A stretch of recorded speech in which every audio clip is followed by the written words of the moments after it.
Funding for the Hinckley Report is made possible in part by the Cleone Peterson Eccles Endowment Fund. Tonight on the Hinckley Report, Utah's legislature gears up for the 2023 legislative session. With a record surplus, what tax cuts can Utahns bank on? How will elected officials address major concerns facing state resources?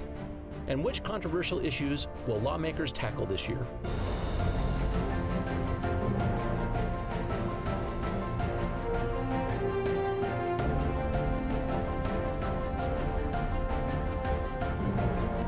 Good evening and welcome to the Hinckley Report. I'm Jason Perry, Director of the Hinckley Institute of Politics.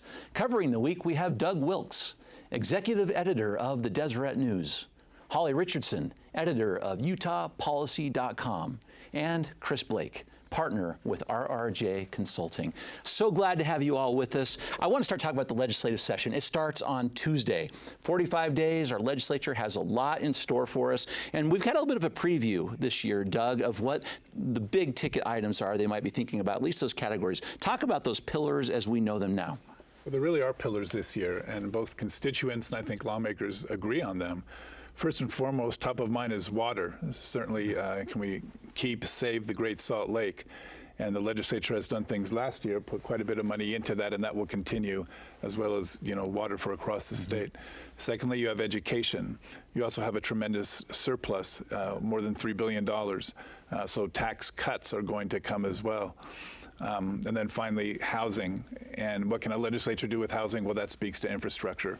So those things are going to dominate, I think, as well as, of course, all the other smaller things, but equally perhaps important things will be discussed. Well, as you break down those pillars, Holly, it's really interesting to see what they're going to do with these funds. As Doug mentioned, just over $3 billion of new and ongoing money. As you start thinking about those pillars, how are they prioritizing what they're going to go after and invest in? Well, I think one of the things that you have is that it feels like it's a lot of money, but there's always more ask than there is money available. So it doesn't matter how much your surplus is or even if you're cutting in the really lean years. But I think this year they're really prioritizing education for one thing. So teacher salaries, WPU for the students. I think you'll see discussion between the executive branch and both houses up there about how much that's going to be and if it's tied to other bills. I think you're going to see a lot of money put into water infrastructure, especially, right? And I've heard both the Speaker of the House and President of the Senate say they need generational investments in infrastructure, water infrastructure, especially moving forward. Now, Chris, you served as Chief of Staff to the Speaker of the House at some point, so you've been there when we had surpluses. You've been there at times when we didn't as well. Talk about what's happening behind the scenes as we start really trying to tee up where the state's going to put this money and what priorities are really going to get funded.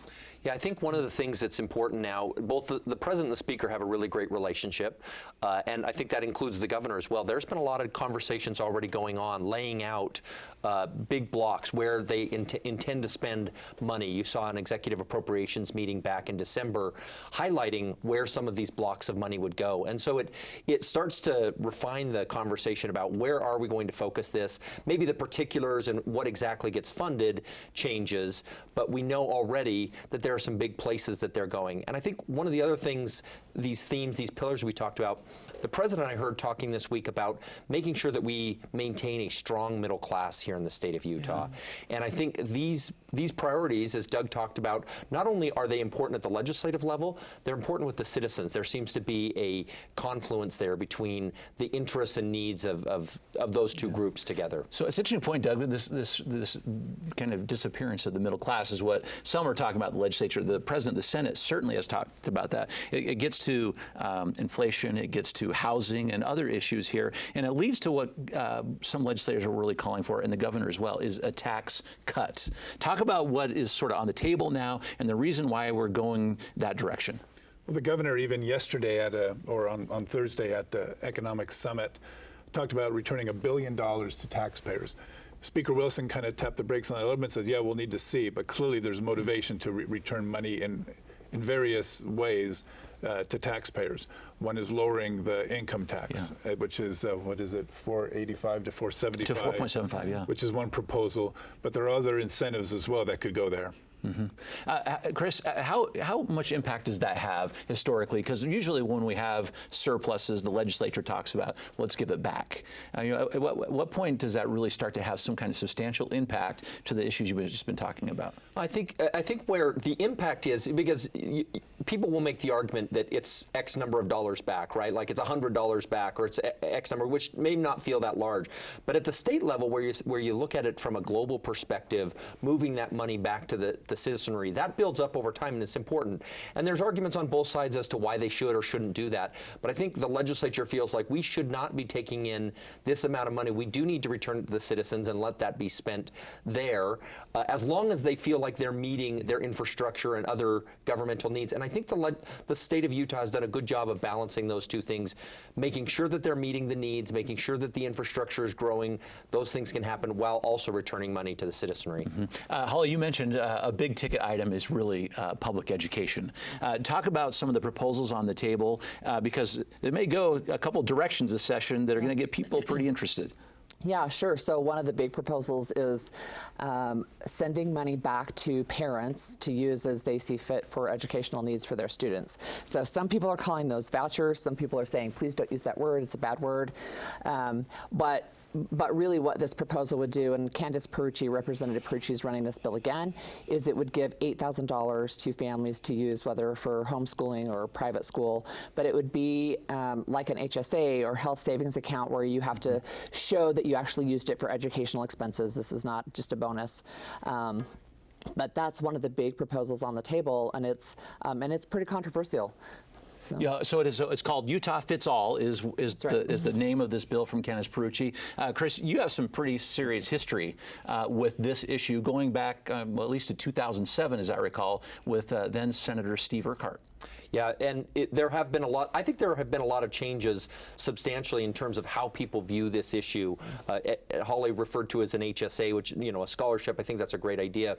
The question here is, do people want more options? We've been through this pandemic where people, we taught kids in a different way, in good and bad. We learned a lot there. But I think people are more and more interested in saying, I need to have more options in how I customize the education for my children.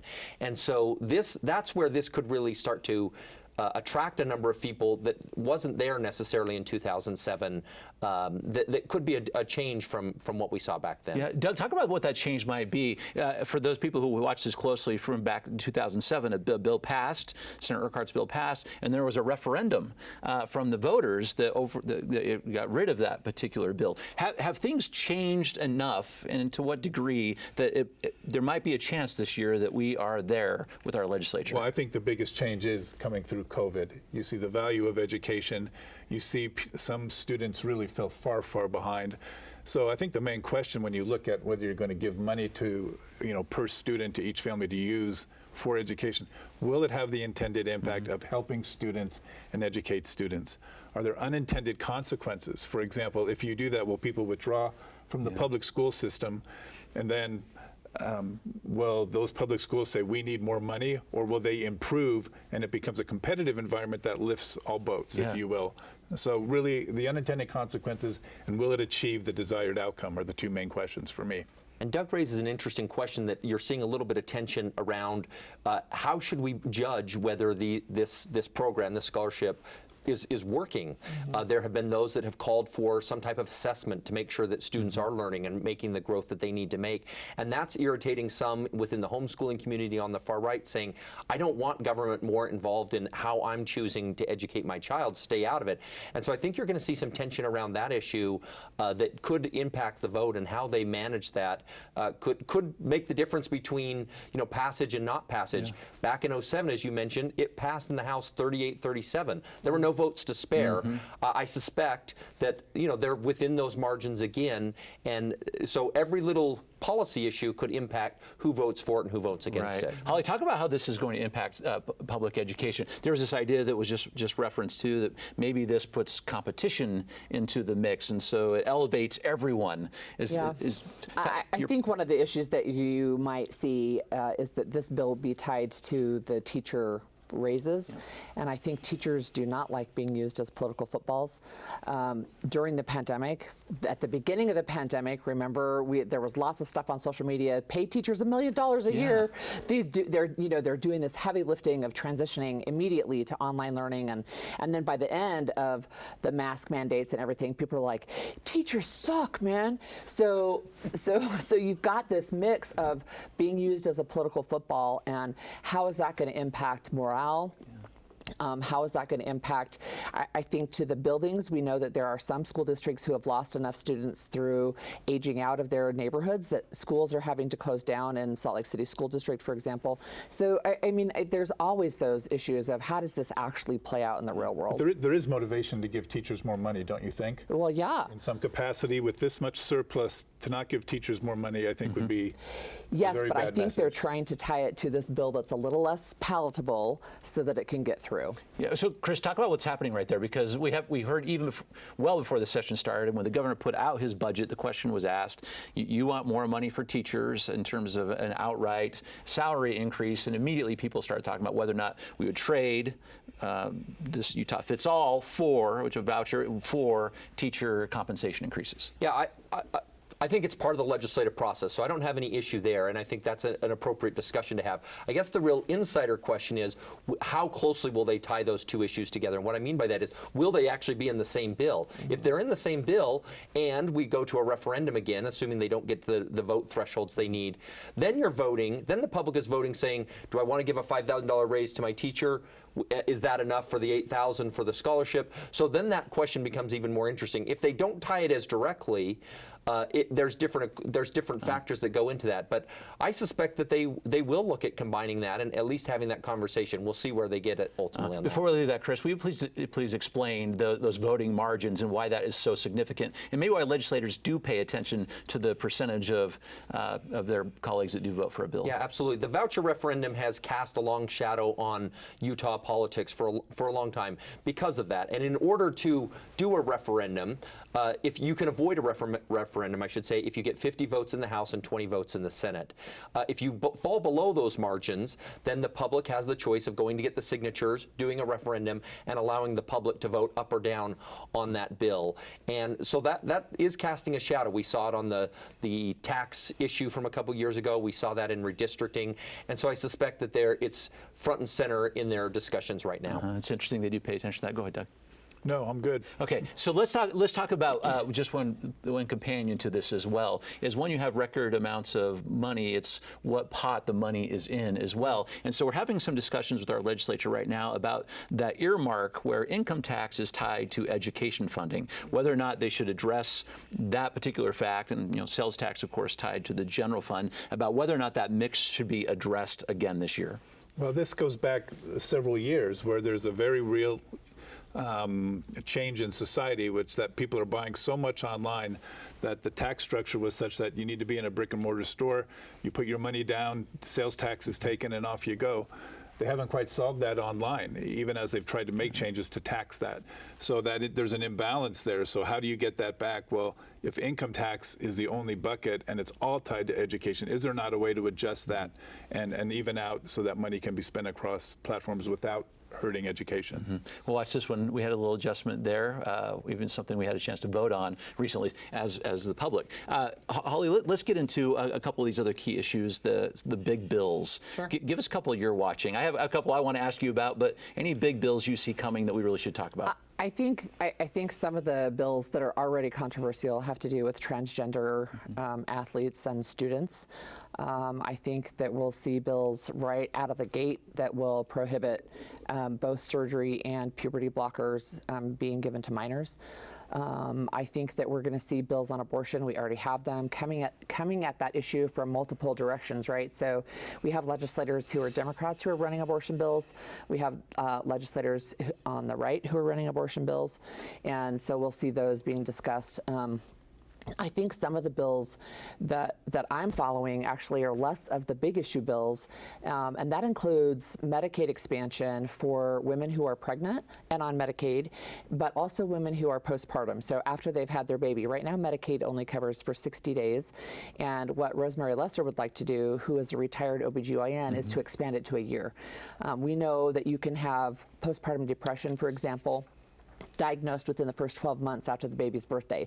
So if you only have 2 months of coverage, but you get postpartum depression at 4 months or 5 months, right, then you're kind of left kind of in this in-between space. So I think those are bills that I'm going to be watching too. Those are big. I understand the transgender bills may be up this very first week of the legislative session, so we'll follow that closely as well. One that you mentioned, Chris, love to have you talk about, is our legislature is definitely going to get into legislation on abortion itself. We were one of 13 states that had trigger laws. That trigger law has been stayed currently, but we see a couple bills coming down that are going to address this. Talk about a couple of those. Yeah, I think there are a couple of interesting bills. Maybe the one that is most dramatic that I'm aware of right now is a bill from Representative Brady Brammer, which certainly has an impact. It deals with how the courts can rule proactively issue an injunction.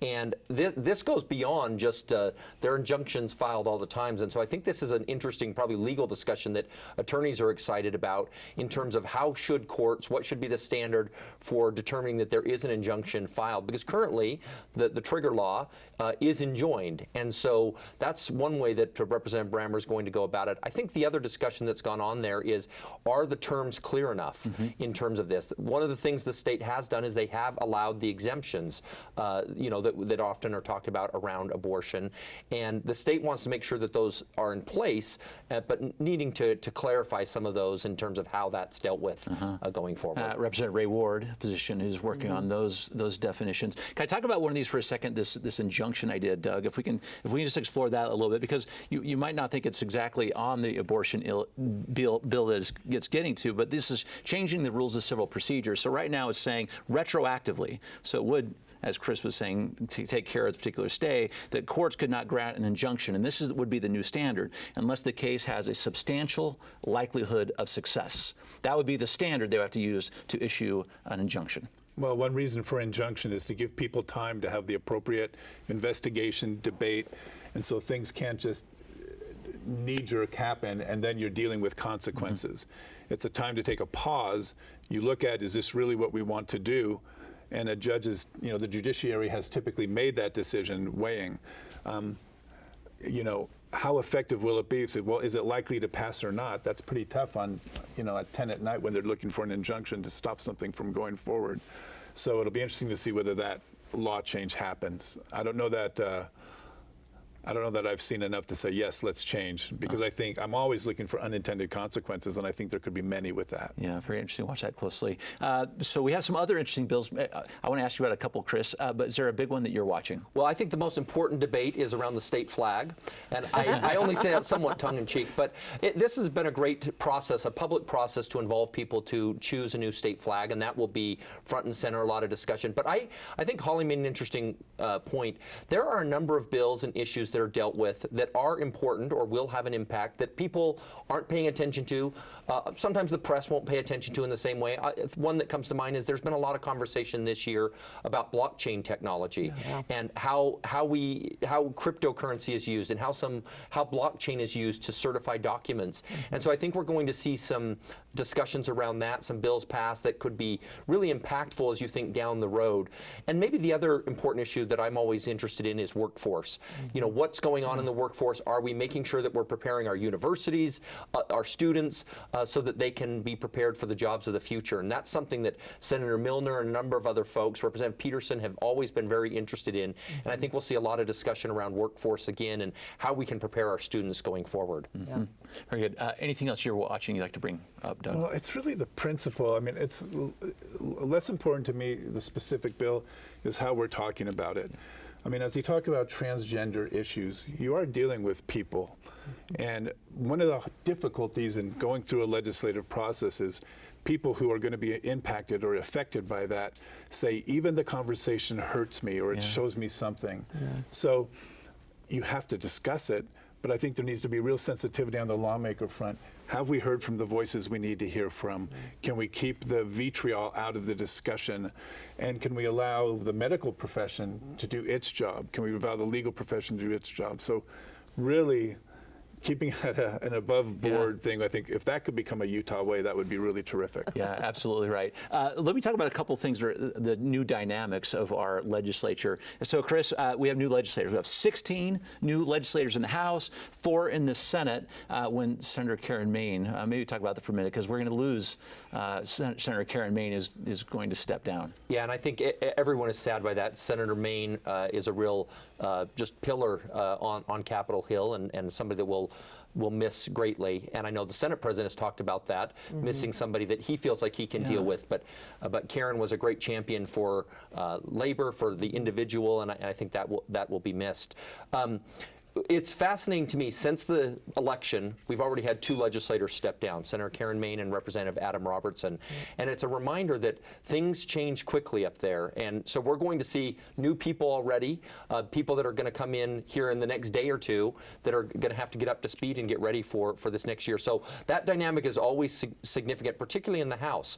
How are these new members going to be reacting to issues? How does leadership manage that? It's always a dynamic that's interesting to watch. Yeah, absolutely right. I want to get to some federal issues, but I want to talk about one more bill. This is in the category, Holly, that you mentioned there. Some of the bills have a big impact, and will be significant, and we might not talk about them as much. One that I thought was interesting is one from Senator Todd Weiler on domestic violence. You get calls on domestic violence, and sometimes those things don't lead to criminal charges, but he wants to create a state database of domestic violence calls. So if something happens, it's not like we have all new. We had no idea there was a problem. Talk about this, because this can have an impact on our homes. Yeah, this is an issue that's really being championed also by the Lieutenant Governor, who lost her cousin to a domestic violence homicide this summer. And one of the things that they realized as they started unpacking her cousin's specific case is there was not any formalized cross-department communication. And so even though her ex-husband had been threatening at her place of employment, it was in a different county than where she lived and where she was actually killed. And so by the time they got all the wheels kind of turning together, she was dead. And that's, I think, one of the issues that's going to be brought up by this database is we have to know who's out there making threats. And I think one of the additional bills that they'll look at is a lethality assessment that looks at the risk of this person committing assault. Because right now the lethality assessment looks at the victim and are they at risk of dying from this person. But this other one would also look at how much are they at risk of actually committing this crime. You can see, I mean, in other states and in some communities in Utah, where the dialogue or there's an escalation of threat, violence.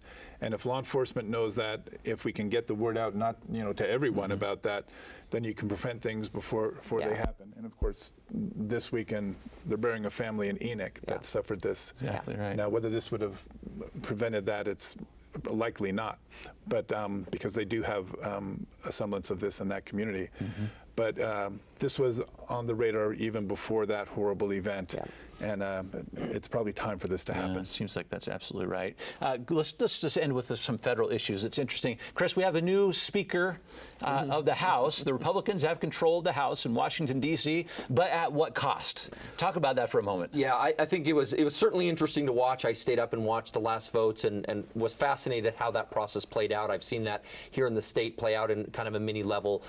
One of the things that I found that I think is most significant for Utah, this was very good for the Utah representatives. You see Representative Blake Moore has now taken a seat on the Ways and Means Committee, which is by far the most prestigious House committee. What a significant opportunity for him. You have Representative Curtis on Energy and Commerce and Representative Stewart on Appropriations. So clearly the 4, including Representative Owens, who stood with Speaker McCarthy, it's been beneficial for them and I think ultimately beneficial for the state of Utah. So despite the messiness, which I think is part of the fun and probably not that big of a deal, but it it does show there could be some problems down the road as they have to deal with that small band and how they manage that. Well, I want to read a tweet that came out from one of our members. This is from Congressman Stewart. Doug, if you'll talk about this for a moment, because it's just very interesting to see what kind of implications there may be long term on this. So let's just talk about this for a moment, because we'll see how this plays. This is from Congressman Stewart. He says there were 15 rounds of voting. As this drags on, it's becoming clear that the small group of dissenters aren't going to do this for the good of the country. They're doing it for themselves. They've been given virtually everything they've asked for. It's nothing more than unserious lawmakers holding up serious work. Yeah, well, I mean, I don't disagree with anything Stewart said, Congressman Stewart said. I don't think it has a huge lasting impact. More important to me is, will they be able to govern with a small, what do they have, 9 or 10 more Republicans than Democrats? They're dealing with George Santos right now. That becomes a huge distraction because of how he was, how he came to be seated. I think Utah has always played above its weight, punched above its weight, I should say, and I think they'll continue to do that. But yeah, we'll just have to wait and see how effective they all are. Yeah. Holly, how do you see this playing out? Is this just more of the the standard show of the game? There's no real I actually think that it will have implications down the road, as you've got this rowdy group of legislators who know that they can stop the process really at any time. And I think that's what we might see, is if they bring up bills that this small group of dissenters doesn't like, then they'll just call for a no confidence vote in the speaker or try to gum up things. That's what I think will happen, is that it'll end up being more dysfunction in Washington, and nothing will happen in the next 2 years. Okay, Chris, you got 30 seconds for some optimism. Well, I will give some optimism. I think there are enough lawmakers that, despite that small margin, that want to come together and govern on some of those big issues, whether it's debt limit or passing a budget, some of those types of things. The question, and Holly is right on this, is how will people react? Because right now, if you've got one for a motion to vacate the speaker, get rid of the speaker, how will the rest of the folks vote on that? And will there be some people coming across the aisle to look at that or deal with that? And so, but it is absolutely a challenge Speaker McCarthy has and the Republican conference has to govern. Okay, we'll watch that one and these other issues closely. Thank you so much for your insights this evening. And thank you for watching the Hinckley Report. This show is also available as a podcast on pbsutah.org/Hinckley Report, or wherever you get your podcasts. Thank you for being with us. We'll see you next week.